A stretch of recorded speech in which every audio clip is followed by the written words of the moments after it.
In Maple Heights, Ohio, as 1993 approached, Terry Lynn Smith was trying to cope with the difficult breakup of her marriage. But she had set aside the morning of December 5th, 1992, to watch her older daughter, 14-year-old Nikki, march in the local Winterfest parade. Nikki was my quiet child. She's always there for people, but she stayed to herself. She had asthma since she was 5, and when she's doing a lot of activities, it flares up.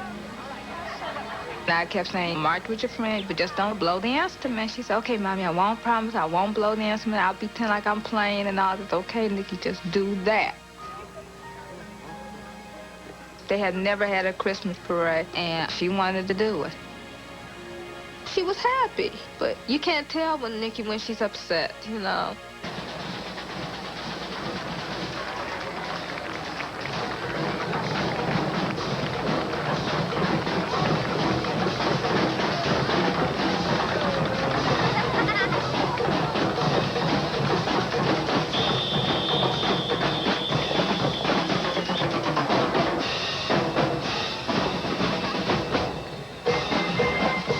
Nikki's friend, Sharice Ray, was also marching in the band. Everything seemed to be normal until we got to the middle of the parade. She started gasping. She would wave her hand and say she was okay and stuff, but she wouldn't stop. You okay? You need to stop marching? I seen her grab her chest, and that's when I screamed for her, Mr. Chamberlain.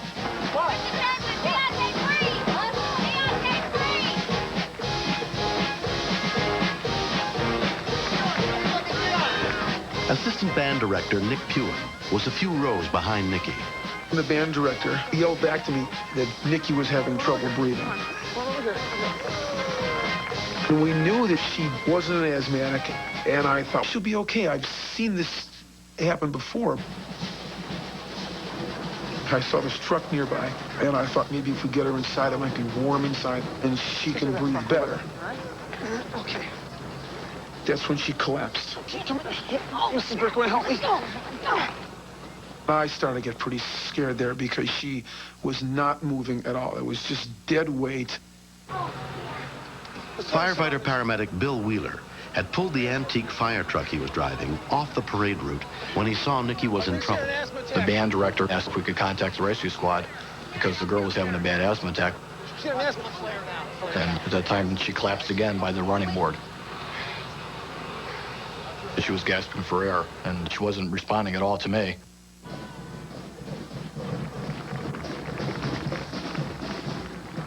I saw the band, and then I kept like, you know, you looking for your daughter, and I kept like, where's Nikki? Where's Nikki?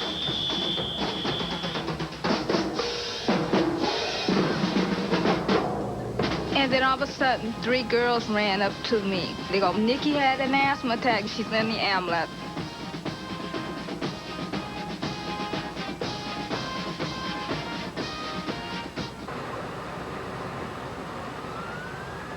We immediately placed her on oxygen, and she started coming around, which we were glad to see that. She was kind of groggy a little bit, but I mean, she was responding to us and trying to talk to us.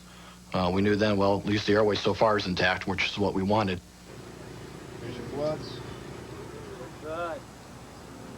When I got to the ambulance, she was just sitting there. And I talked to her. I said, Nikki, are you okay? And she just kept nodding her head. And then she made a comment talking about, tell Grandma I'm okay. And I said, okay. You know, that made me feel good. I said, okay, she's fine. She just needs to get to the hospital. They're going to do what they always do to her when she have her asthma attack. She was coming around, and things seemed to be going good. All right, get in. Thanks. I remember just finished up packing up our stuff there and getting ready to leave. Marching band had, looks like maybe an asthma attack. Seems to be okay.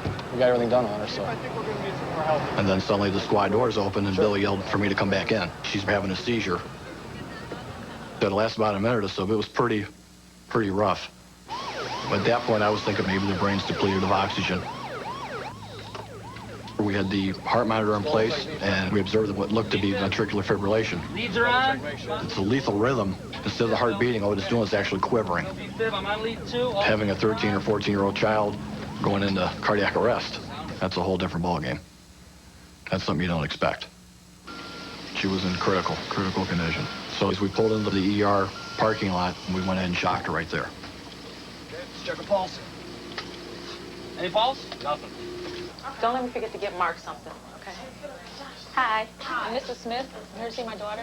All right, we got a weak pulse. Let's get her hooked up to the monitor. At Meridia Suburban Hospital, Dr. Arnold Feltoon was the EMS director. It's not very common for children to have primary heart problems.